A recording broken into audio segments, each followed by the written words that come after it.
You're listening to a podcast by the Center for Action and Contemplation. To learn more, visit cac.org.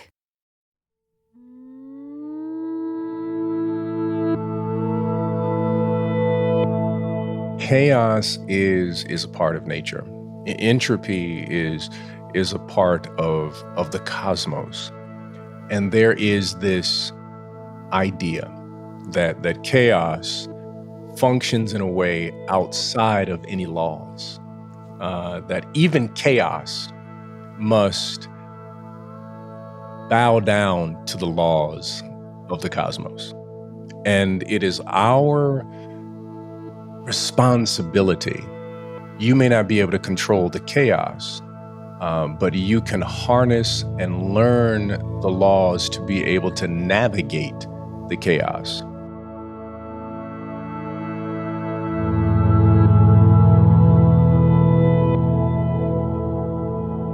This podcast explores the mystery of relatedness as an organizing principle of the universe and of our lives. We are trying to catch a glimpse of connections beyond color, continent, country, or kinship through science, mysticism, spirituality, and the creative arts. I'm Donny Bryant. I'm Barbara Holmes, and this is The Cosmic We.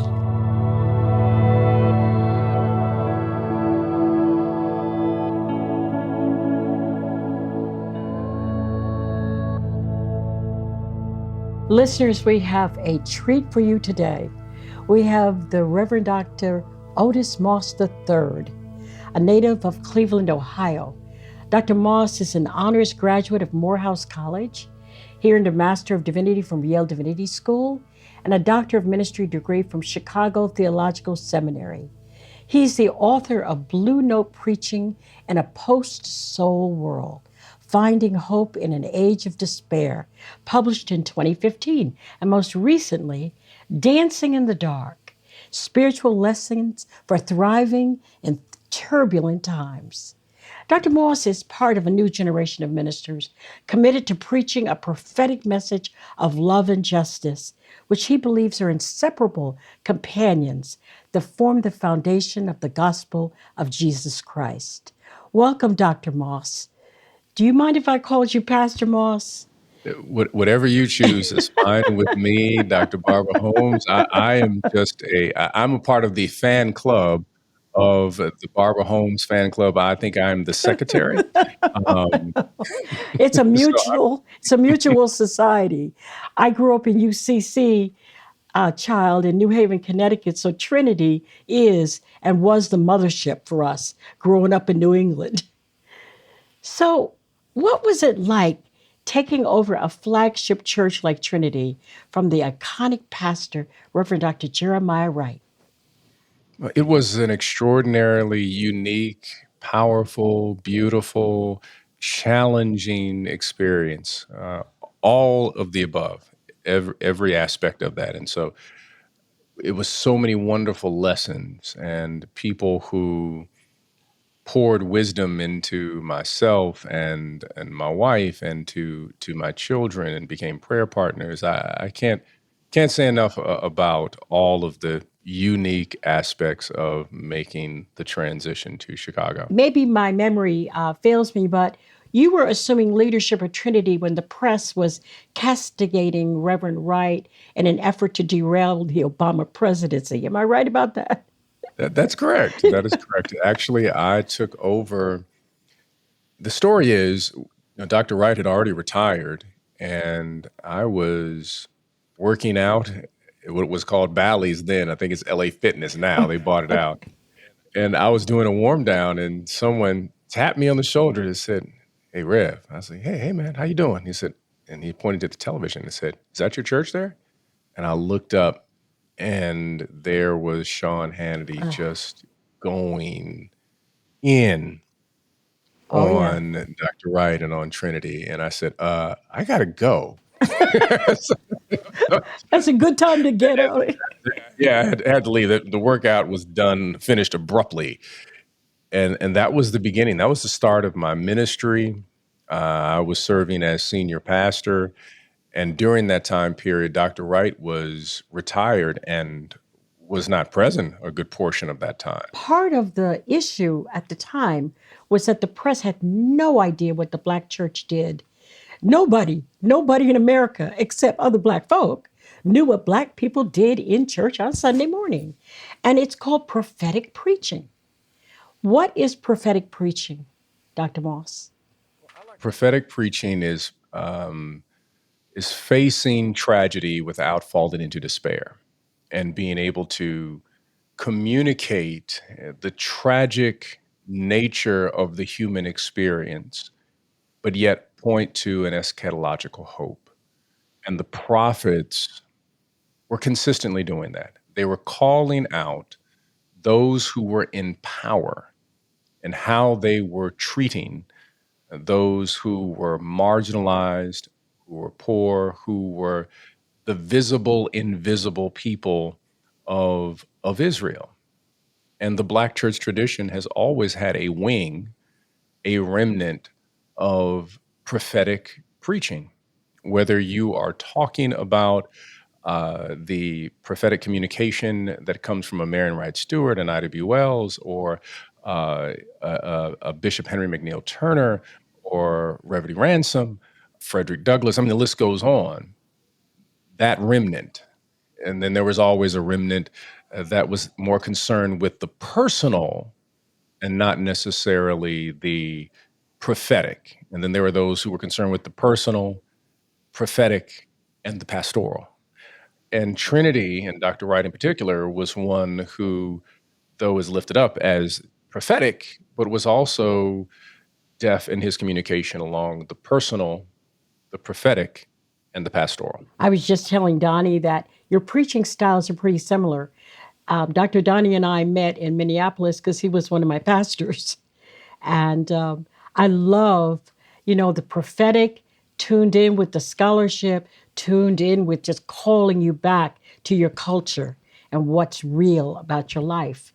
I mean, if that only happens once a week, that's how I get through the rest of the week. Pastor Moss, I got to tell you, you've been, we're close in age, but you've been a mentor from afar. I've always appreciated your perspective, your passion, even your approach to the vocation, but even as a man, just how you move and shake within not only the community, but with your family. So from afar, I've always appreciated how you lived out your faith. But before I met your father in seminary. Your dad actually, when I was at Luther Seminary, he came and he preached at chapel there. You know what? I remember when that was probably about 15 years ago? No, about 10. Yeah, about 10. It had to be about 2015. I remember when that was the first time I think he had spoken there. I remember he had mentioned that he was going. He was very excited that he was going to have the opportunity to go to Luther to speak. For me to meet your father and what he has accomplished and what he stood for in the civil rights movement. So I would just like you to share with, from your perspective as a son of, to me, a legend, how was that growing up in the home with your mom and dad? It was extraordinary. I will just say that flat out. Pop and I are extremely close. Mom and I are extremely close. But what I've always admired about my parents and admired about my father as a man is he never made being a pastor and a father an oxymoron. Where there's so many people in ministry who have a public ministry and they have a private hell at home, that was not the case for my father. My father was very clear. He loves his partner and his wife, my mama. He loves his children, and he has no problem speaking that love privately or publicly. That's just the person he is. When my father I was joking with my wife. I said, Dad can affirm an aunt. If an aunt is not doing well, he can say, let me talk to you, aunt, and let me let you know it's going to be all right. He'll make an aunt feel good. And I was like, I feel better now. I can make it across, the street. He has that ability, and it is inherently who he is It is his depth of spirituality, deeply influenced by Howard Thurman, but he will tell you this Southern Africanized spirituality that sees other people as family. So he believes in that village idea. So if he meets you, he's talking to you, he's not just talking to you, he feels as if he just connected with someone who's a part of his family, and it's his responsibility if you share with him that he wants to see you soar. So his approach is I've never seen anyone who gets so elated about other people's success. He adores witnessing, especially younger people, do well. It makes his chest swells. He's like he's just excited about it. But he grew up in the kind of Black community in Georgia where they celebrated his success. So he's passing on that tradition. And you've been that kind of father to your children. I can tell that by reading your new book, Dancing in the Dark. I mean, I know you've told the story a number of times, but I know my listeners want to hear about where the title of your book comes from. Well, I'm so glad that you asked that question. The title comes from my daughter, Michaela, who is now 19, and when she was about 5 at the time, we were new to Chicago, and it was the beginning of what we called the Gauntlet, and the Gauntlet was the media gauntlet, where we had 40 outlets that would show up to the church every single Sunday looking for some type of quote. We had protesters outside of the church who were these conservative, right-wing, no, nice way to say it, nut jobs. Okay. Outside of the church. And then we started getting the death threats. So the death threats came written, they came by email, they came on the phone. The phones were filled up one day with on the voicemail of all these people who were making claims of what they were going to do to the church, what they were going to do to Dr. Wright, what they were going to do to me, what they're going to do to my family.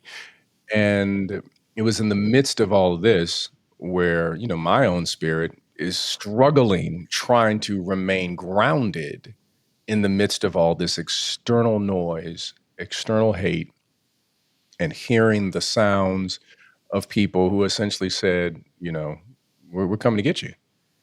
And I had gotten so paranoid that it was very difficult to sleep, extremely difficult. I mean, I'd walk down the street and I'm always, if I went running or something of that nature, I'm wondering, is this car coming by? Is this it?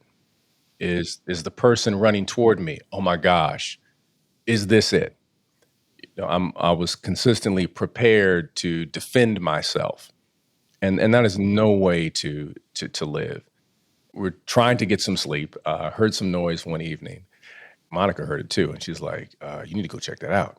All right, so I went and grabbed my rod and my staff that comforts me, and my rod and my staff was made in Louisville. It's a Louisville Slugger, and so I'm walking around the house trying to find where this noise came from, and I'm thinking in my mind, "This is it.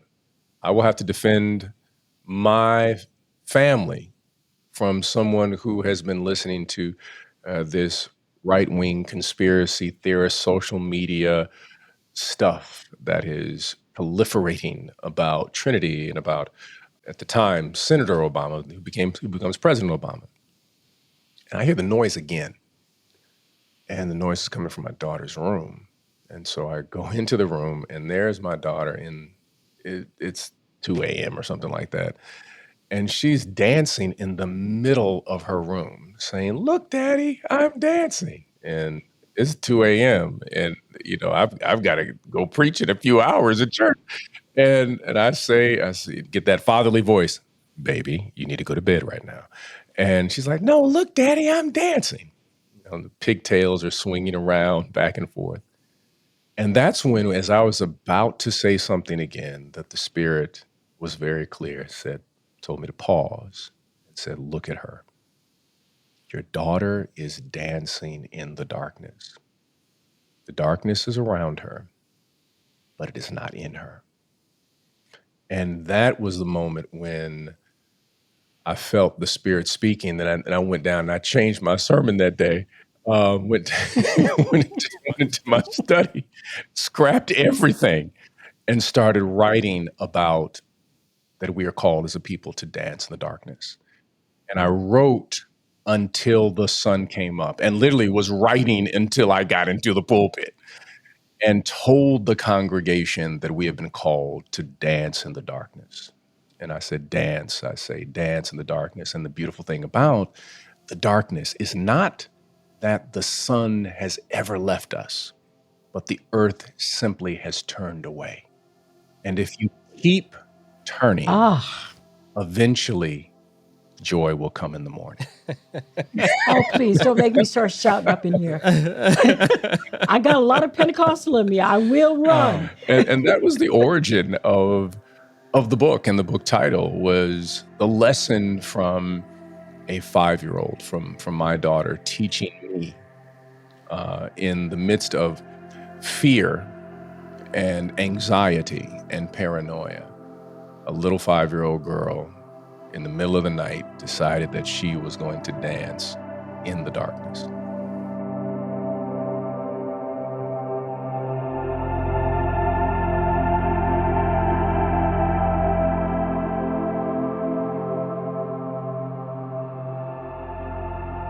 There's so many correlations with the book Dancing in the Darkness, with Dr. Holmes's book, Crisis Contemplation. There's this scarlet thread, there's this theme that centers around the contemplative practices that we have within crises. Chapter 2, and I love the chapter title, Consecrate Your Chaos. For those who have not yet read the book, and we really want to encourage our listening audience to get the book. But I would like to ask you to give us the cliff notes, the essence of your perspective around consecrating your chaos. And you frame that chapter with an experience with your children at your house in a paint splattered basement. So maybe as you introduce this concept of consecrating our chaos, you could invite us into your home. I really appreciate that because, I sat with that idea because chaos is a part of nature. Entropy is a part of the cosmos. And there is this idea that chaos functions in a way outside of any laws, that even chaos must bow down to the laws of the cosmos. And it is our responsibility. You may not be able to control the chaos, but you can harness and learn the laws to be able to navigate the chaos. And I use the example of sailors. Sailors said the sea is chaotic. There's nothing we can do about it. We can't control the waves. We can't control the undertow. We can't control the storm. Ain't nothing we can do. But we can build a ship that can then harness the laws that are inherent within the chaos. We know that there's going to be wind. We know that there's going to be a current. And so then therefore the ship must be built in such a way that it can harness. And the beautiful thing about sailing is sailors never go from point A to point B. They do something known as tacking, going back and forth to get to point A. So people who want a direct route to their destination can never be sailors because sailors say, we need to go left in order to get to the right. We got to go right to get to the left, and spiritually, that's what God calls us to do. And my children, again, taught me that when I came home one day and they came down the basement. I want to show you something. Go down in the basement. They had gotten some paints. They tore up the basement. Paint everywhere and all over the place. And I'm like, oh, Lord, what's it going to cost to fix this? And what, again, the Spirit was saying is like, no, no, no, it looks like chaos, pain everywhere. But what I missed at first is that they had put their handprints on the wall and they were attempting to show the art that they were creating. And even the dog had his paw prints on a piece of paper. And they're like, look, that is for you and Mom. I'm like, oh gosh. And then when I saw it, it's one of the most beautiful things I'd seen. But I saw the chaos first. I didn't see the art in the chaos. And often we miss out on what God is doing in the midst of moments of chaos. And the Black tradition is preeminent in being able to look with, in the words of Du Bois, a second sight to witness the art in the chaos. That's what Thelonious Monk does. Thelonious Monk says, he talks about, and it sounds like his music sounds chaotic to some people because he's on time and off time at the same time. Beautiful thing about Thelonious Monk. But he says that the music is not in the note. It is in the space and the quiet between the note. And if you listen to the space and the quiet, there'll be a new composition that will be created. And that's what we're called to do. Wow, that's incredible. I mean, I'm with you with this consecrating chaos, but redirecting rage. How does that happen when our communal rage is so deeply sedimented that it affects our health and every segment of our lives? I had a conversation with someone else, and I want to make sure that they understood what I was saying. I said, I wasn't talking anger, I was talking rage. I said, there's two differences. I said, we should have anger. We should be angry. We should have righteous indignation. We should be angry at all that has happened to us. But rage is different. Rage means I have no control and I have no power. And Muhammad Ali was the best example of understanding how to redirect rage. So the rumble in the jungle, I think, was he fighting Foreman? I think he was fighting Foreman at the time. And he knew that Foreman was stronger than he was. That if he got hit too many times by Foreman, he's like, I'm going down, I'm losing. He was faster than Foreman. So he came up with a strategy. How will I beat Foreman? So he said, one, I've got to tire him out. But Foreman, he had very good technique. So Muhammad Ali figured out, he said, if I talk about his mama, he will go into a rage. He will lose his technique, become tired, and I will do a rope-a-dope and knock this man out. Because rage does not allow you to use your technique. Anger does. You can use your technique with anger.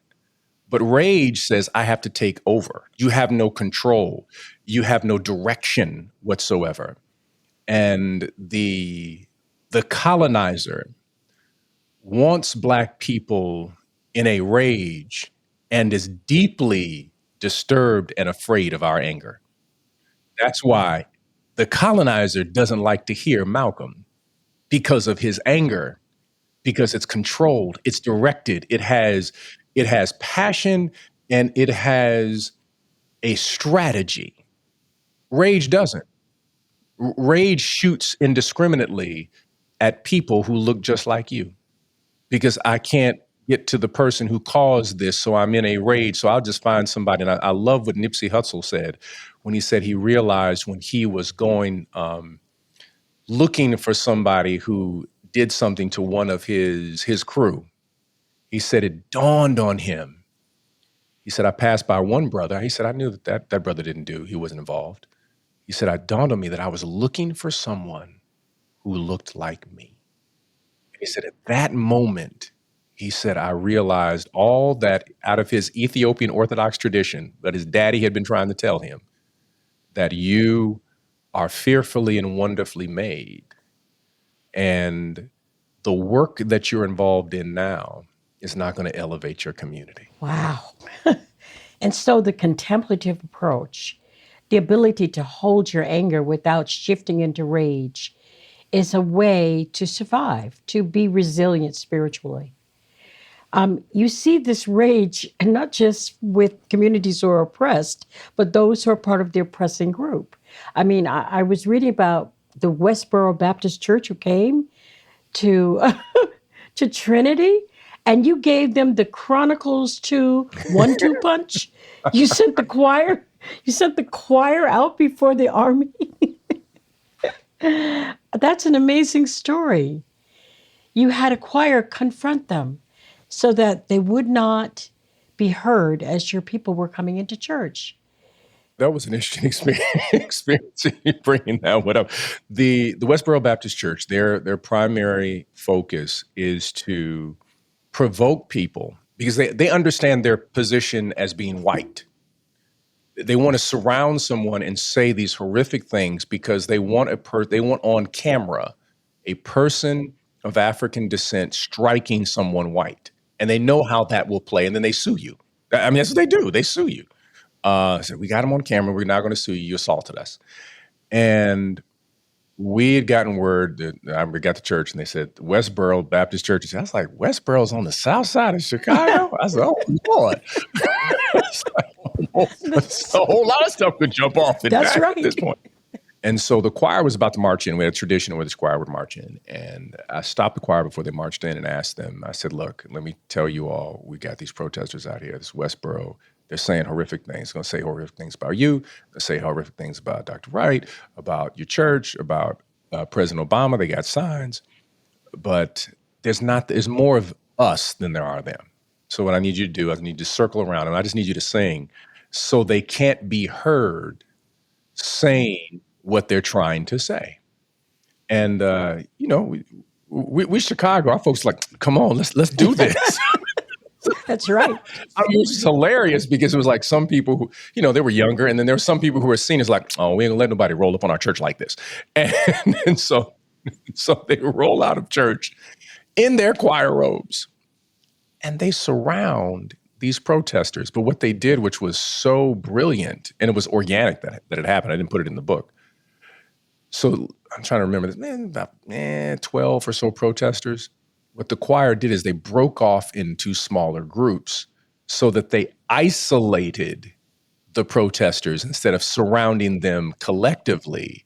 They surrounded them individually. So they did a divide and conquer move. It was the coolest thing. It was just really the Spirit working this thing out. And so you got like 10 elders around one, angry white man singing "This Little Light of Mine." He can't get anything out. He's fallen off the tree lawn into the street. The bullhorn he had, it stopped working. It was just, I was like, somebody's like, see, it's the Spirit. It's the Spirit working right now. And they eventually got in their van and they drove away. And then when the choir came back in the church, Lord have mercy. Oh, we shouted for all of 45 minutes. I mean, they just couldn't stop because the power sonically of their Spirit-inspired voices chased away that which sought to do damage to our spirits. We were so empowered at that moment. So here's the second part of the story. They came back months later. And when they came back, I have still to this day don't know who it was, but somebody who works in the city, works in an office somewhere, it might have been someone's secretary, came across because they have to apply for permits to do protests. Somebody called over to the church and says, I can't tell you who I am, but somebody have applied for a permit to come over there and mess with your church. I'm just telling you, I'm giving this message so y'all know. Yeah. All right. I love Trinity. I don't go, but I love what y'all do. Right. And so we had then time to prepare. So I met with the men of the church and I said, hey, Westboro's coming back. So we're going to be prepared this time. We're not going to have the choir. We're going to have the brothers. I want you to surround the church, that from every parking lot point, from the sidewalk, I want brothers on both sides of the sidewalk. So you won't be greeted by the horrific signs and the sounds. You're going to be greeted by proud Black men it was really quite funny, Dr. Holmes. I got to tell you this. It was really hilarious. And I'm not going to call their names because I know who they are. Several of our elders, they said, "Ooh, I like this. All these handsome men." They walked out of the church, went in one door, and they came back out another door so they could just do it again. They kept doing like circles. It was the funniest thing. But when the men came in, the men stayed out of church till almost toward the end of church. Like they came in roughly about the altar call time. And when the men came into church from outside, the church exploded. I've never experienced anything like that in my life. I don't think I'll ever experience it again. To witness a Pentecostal moment when all these Black men who had been standing guard over the village and they came into church, you talking about shouting. And we just had them come to the altar. And so there's like 300 men just filled up at the altar. And I don't think I preached that day. I don't think I did. It was just, that was the sermon. Men standing around the village and protecting the church.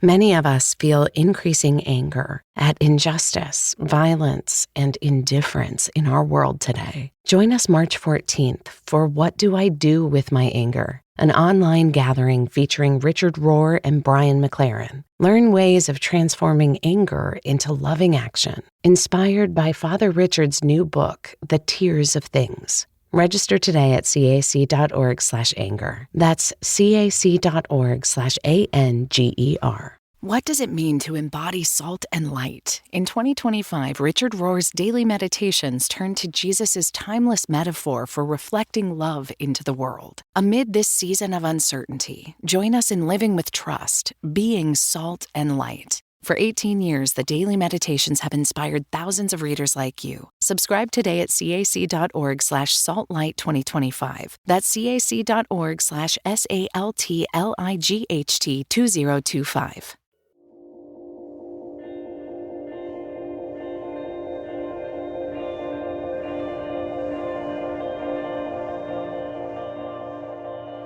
It's really amazing when the Spirit takes control, right? It's amazing but the wisdom that was used in the beginning to engineer this approach, I think this is a really good transition to one of the chapters, later chapters in the book where you entitled it Practicing Prophetic Grief.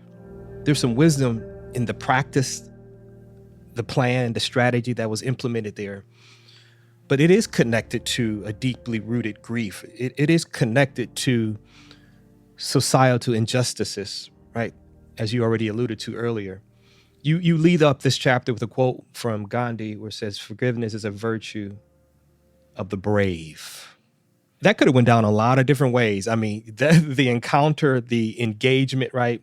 I mean, I don't know if I would have had the patience and the wisdom that you had in that moment, pastorally speaking. There's a funny little story in reference to that. I have to say this, Reverend Bryant. There are other people in our neighborhood who were not educated on the strategies of nonviolence. Let me just put it that way.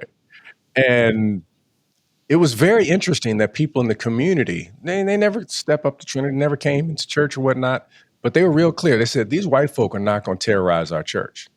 They're not members, but they made it real clear.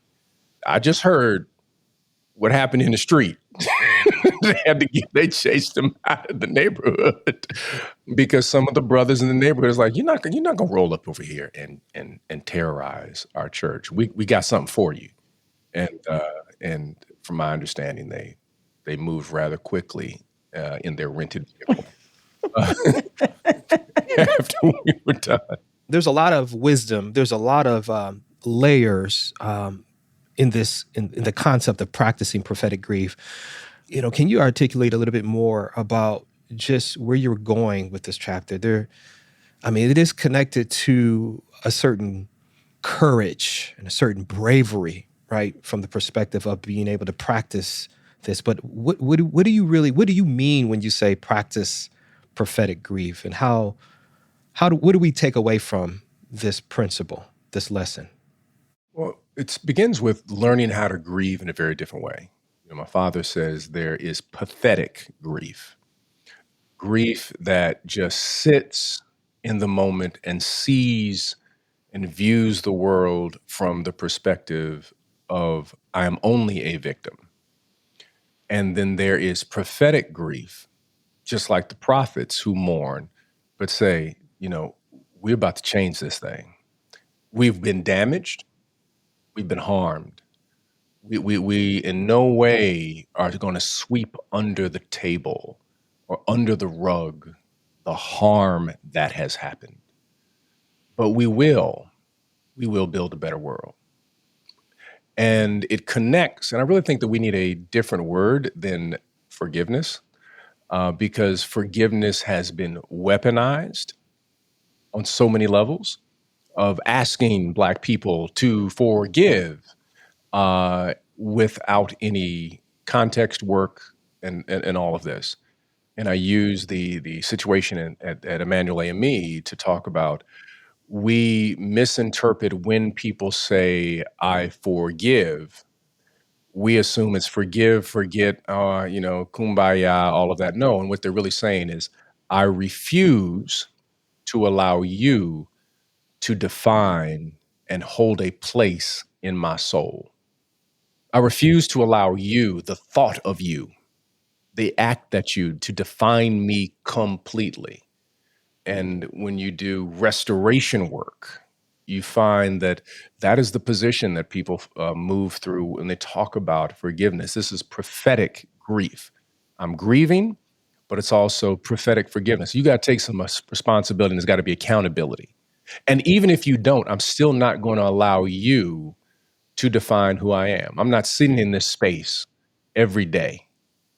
I'm scarred, but guess what? I'm going to put I'm going to put a balm on this and I'm going to keep moving, but I'm not going to forget. There's this foolish statement, forgive and forget, which one is not biblical. It's terrible theology, and it does not exist in human nature. You cannot forgive and forget. You remember. That is what our indigenous community in America has been doing. They said, no. I remember. I'm going to remember what Manifest Destiny did to me. So the Jewish community does. I remember what the Holocaust was and what it did. That's what South Africa says. I remember. Nelson Mandela was, I believe in forgiveness, but I'm going to remember what P.W. Botha did. And there's going to be responsibility, and there's going to be a Truth and Reconciliation Committee, because the only way that there can be any reconciliation is you got to speak some truth and speak to the injury.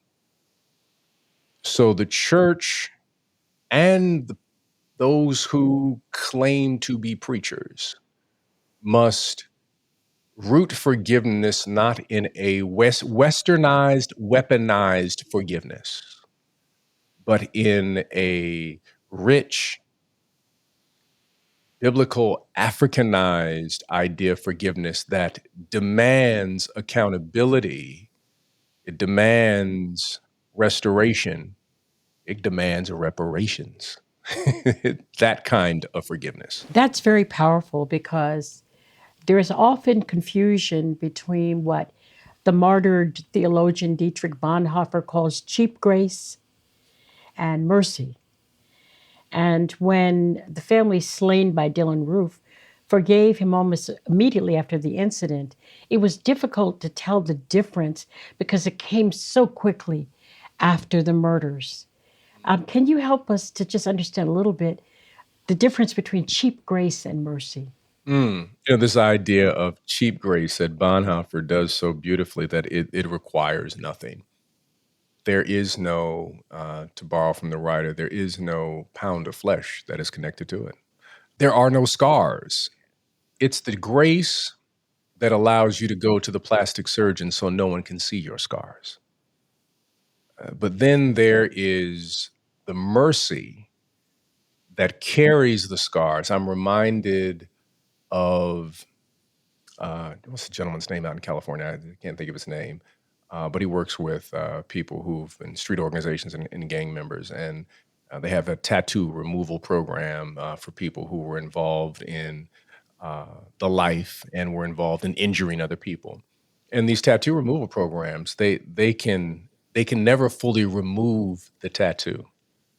There's always a remnant that reminds of what they were involved in. And many of them said, I don't want the scar removed because I need to be held accountable for what I did every time I look in the mirror. I need to know that what was a teardrop on my right eye now is a scar that looks like a permanent tear for the life that I took. But the mercy says I deserved something, but I didn't receive it. And in the process, I have been restored so that I can be a part of an intervention unit so that someone will not only repeat, but I will not birth someone like myself. That's a powerful thing, that someone says, I don't want to birth someone like myself. I want to birth someone who's like the restored self, not the person I was before this restoration. And even in the process, even though I've been restored, I'm still working this thing out because my humanity keeps bumping into God's divinity. And when I hold the divinity, my humanity still corrupts that which is divine. But because it's divine, it still has beauty in the midst of the ashes that I'm holding in my hand. That's beautiful.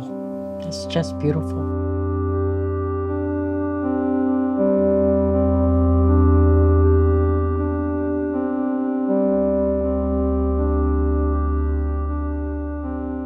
Pastor, you say that our deliverance comes when we can listen, that each needs to hear the cry of the other. Each needs to respond, not to surface accusations of despair, but to the underlying source of pain. Listening of this kind, this liberation listening, turns dialogue into spiritual practice. Sounds like you're a contemplative pastor. Can you describe this practice for our listeners? Liberation listening. Yes. I think that is the key factor in reference to the development of our spirituality. There is a preacher, Fred Craddock once said that, when he first started out, he wanted to be a great preacher. And then he said, I want to be a great pastor. And to borrow from Gardner Taylor, as he pitched his tent closer to the River Jordan, he just said, I just want to be a good Christian. He said his evolution, it changed over time. And Howard Thurman talks about the power of listening, the power of silence. When I was at Morehouse, a person by the name of Roswell Jackson, who knew Howard Thurman, who was on faculty, Dr. Jackson. And I remember we were asking him one day, I was like, you knew Howard Thurman? Tell us about Dr. Thurman. And Dr. Jackson was a character, number one. Great gentleman, but he was funny. And he said, hey, he had this rough voice. Hey, see that tree out there? I saw Dr. Thurman one day. He was staring at the tree for about 30 minutes. He got more sermons out that tree than the rest of y'all will have in the next 10 years. Wow. But he talked about he would spend time listening, time in silence. We were birthed in this quiet, and we will return to this quiet. That's what Thelonious Monk talked about, as I mentioned earlier, is that you can't create unless there's the quiet and the space between the notes. That's what makes music. It's the quiet that makes the music, not the sound. And we forget that. We think it's the sound, but it's your brain is computing the silence to be able to understand the sound. It's the Selah in the Psalms. It's the pause in between. Yes. Yes. It's the pause. It's the say a lot. That's the moment. That is the moment. And we are called to listen. Oh, let me put it this way. I did a lecture for the Festival of Homiletics, done a couple of them, but I did these two, a series, talked about being homiletical DJs. And one was use obviously the imagery of the DJ, but I also use the metaphor for those who are movie nerds, talking about Star Wars and the fact that if you don't know anything about Star Wars, it's essentially about an empire and a bunch of Jedis who are rebels. That's all you need to know. That's the introduction. You got that? You pretty much got the storyline. And I was saying, as preachers, the majority of us, we think we're Jedis, but we are really evangelists for the empire. And we have to learn to remove the empire-ness from us. And that can only happen when we choose to listen. And in the second lecture, I talked about a person by the name of Jay Dilla, who's like my favorite producer, hip hop artist and whatnot. And Jay Dilla was from Detroit and studied music and whatnot. And Jay Dilla, his beat machine is in the Smithsonian because he changed music. So in the last 25 years, pretty much what you listen to music now has been defined by this young man who died at 36. And he had this debilitating disease, and it took his life eventually. But he changed the way music was done because he listened to old school stuff. And this is what Dilla did. Dilla says that the majority of the world claps on 2 and 4, but the West claps on 1 and 3. And he said, it's my job to be able to find spaces in between the 2 and the 4 and spaces between the 1 and the 3 so that the spiritual thread can be heard throughout the music. And this is just absolutely this brilliant idea. And so he's listening to all this different type of music, Indian, African, soul, blues, and he's a hip hop producer. He's producing it, but he's creating this music, borrowing, and it was in the silence. What he would do is he would spend time in silence so he could understand the music. He was a contemplative producer. and that's why he was extraordinary. And every musician, every artist who we have great respect for, they're contemplatives. Gardner Taylor, contemplative. Vernon Jordan, contemplative. Martin Luther King Jr., contemplative. Howard Thurman, contemplative. Frederick Douglass, contemplative. If you go to Sojourner Truth, contemplative. Marion Wright Stewart, contemplative. Fannie Lou Hamer, contemplative. They had a deep practice of listening in the quietness, and they could hear the Spirit moving in spaces that other people could not. Pastor, you began and closed your book with a letter you had written to your son. I think you published it in Sojourners. And some of your liberal friends thought you were out of touch with all the progress that we've made in race relations. And so why do you think there's such a disparity between the reality of Black life and liberal presumptions of progress? Because liberals live within the mythos of the empire. Because to recognize Black pain, suffering, and anger means to destroy the myth, privilege, and narrative that you've been living all of your life. And that's what liberals do. And the interesting thing about conservatives, the one thing they get on my nerves, can't stand them. They get on my last nerve. But on one level, the conservative is at least honest to say that I don't want to leave this myth. That's why I want to get rid of, books that deal with by Maya Angelou and Toni Morrison, because I'm terrified. I'm telling you, It's not American. They're telling us, I don't want to leave this myth. And if I may borrow from the movie The Matrix, they like living in the Matrix and they don't want to leave the Matrix. Then there's some of us who want to leave the Matrix. We want to blow up the Matrix because we're tired of living a particular myth created by someone else. And that's really the challenge. The liberals and conservatives are these Western empire creations that are two sides of the same coin because they have an investment in a system that gives them power and privilege. Pastor, we're going to close out. And Donny, unless you have something pressing, I want to ask Pastor Moss, where does your hope lie? My hope rests in the power of the Spirit. My hope rests in, and this may sound strange, but in being Black. And why do I say that?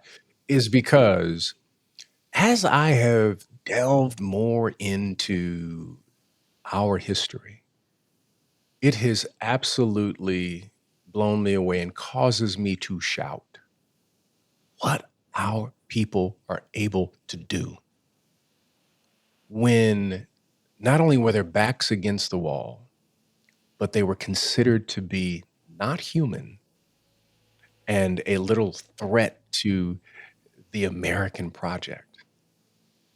Frederick Douglass fascinates me.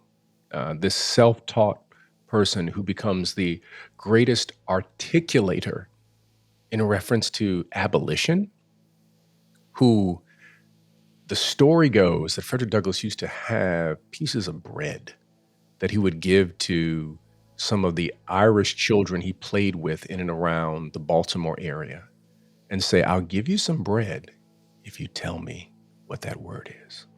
I mean, that's power right there. Or Robert Smalls, who steals a Confederate warship with his wife and 11 other Africans and gives it to Abraham Lincoln. That's a bad mother jammer right there. Right. That's right. I mean, it's unbelievable. And all the commonality with all of these individuals is that I am, and Howard Thurman says this so beautifully. He says that something happens when people of African descent recognize that God loved them and they are loved by God, and that becomes a central piece of their theology. And all these people that I've mentioned, they recognize that I am fearfully and wonderfully made. When that becomes the crux of your theology, philosophy, all of that, something happens that is utterly extraordinary, that cannot be contained in the human vocabulary and cannot be written adequately by poets, framed by people who write prose, painted by those who are artists, are played with the right chords by people who are musicians. That gives me hope. The artist gives me hope. And the artist is not just the one who paints, but is the one who preaches, is the one who writes, the one who teaches, the one who loves, the one who raises children, the one who designs clothes, the one who hugs you and is 89 years old and says, baby, I believe in you. That's the artist. The one who can change the way you feel by making some homemade biscuits.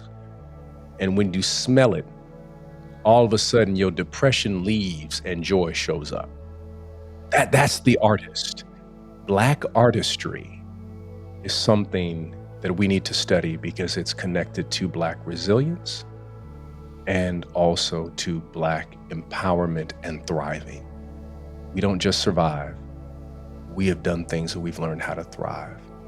And that, to me, gives me hope. Thank you, Dr. Moss. This has been a wonderful conversation. Oh, it has been my joy. I've been looking forward to this. This has been, I've been excited. I've been so excited to be on this podcast.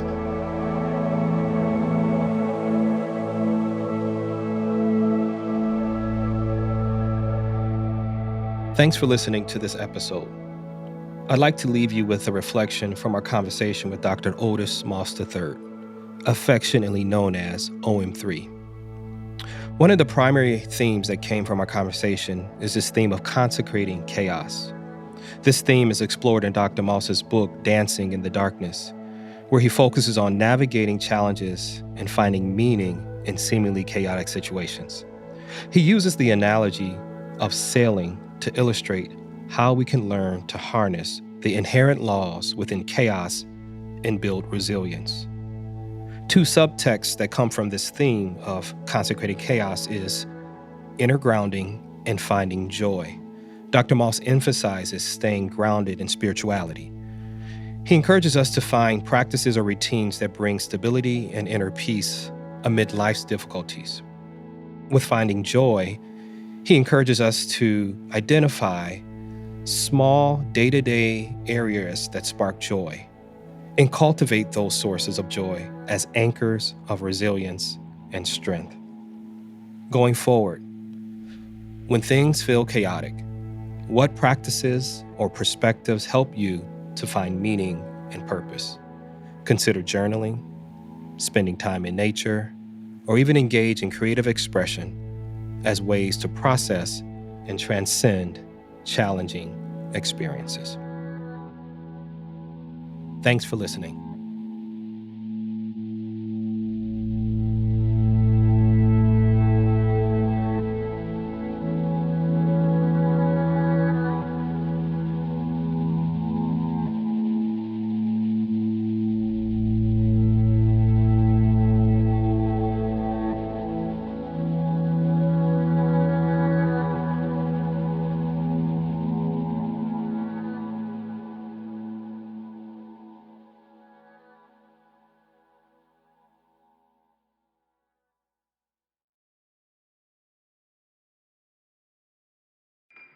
Do you feel called to walk a more contemplative path?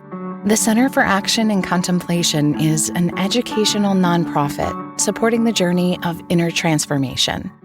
Our programs and resources will help grow your consciousness, deepen your prayer practice, and strengthen your compassionate engagement with the world. Learn more about our resources, such as publications, podcasts, email series, and events at www.cac.org.